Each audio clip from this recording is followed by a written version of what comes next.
In this lesson, I want to work with laravel's delimiters.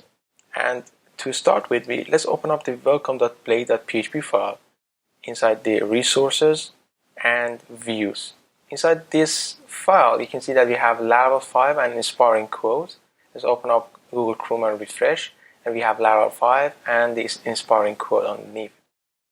Let's go back to this file and let's do something. Previously in the previous video, I told you that we can pass variables, PHP functions, and Laravel functions.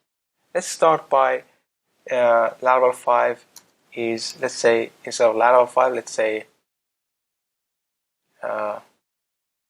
Blade has arrived.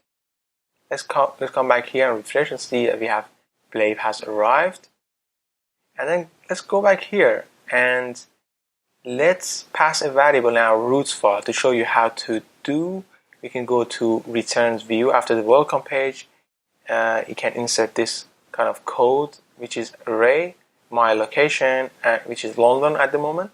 And I'm going to pass this keyword as a variable inside the welcome.play.php.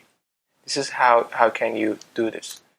Let's add a double curly braces, and inside the double curly braces, you can hit int space if you want, 1, and it's going to generate 2 for you. And then let's say a variable called my location.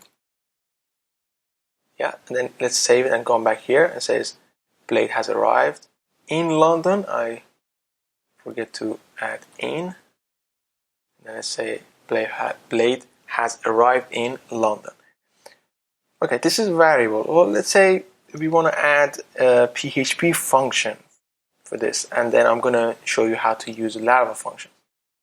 To add the PHP functions, Blade has arrived in London on, I'm going to add another curly braces.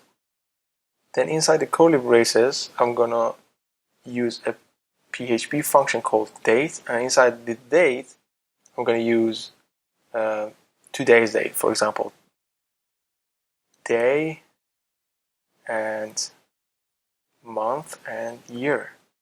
Then let's save and come back right here and say we have Blade has arrived in London on 16 August 2015.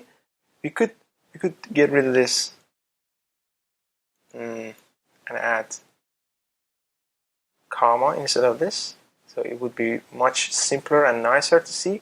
But the important aspect is using these double curly braces instead of PHP is much better, because PHP delimiters are really clunky and they are static and you won't be able to use PHP.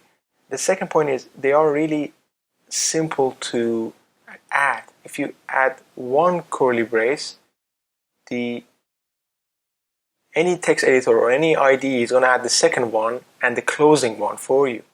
For example, you saw that I added one and then the second one, then the PHP Storm adds and it closes for me, which is really nice. But for PHP, it's kind of hard to type. It's not even hard. It's not even just the point of hard type. It's a matter of being clunky and really static.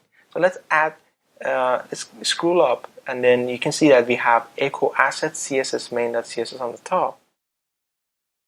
We added this in the previous lessons. Let's get rid of this and then add double curly braces again inside this, and let's use a Laravel function. Instead of asset, we can use URL and double colon and then asset. Inside the parentheses, let's give a path to CSS and the main.css. Now if we go back to Chrome and hit refresh, nothing has changed. This is because Laravel's delimiters are exactly the same as PHP delimiters.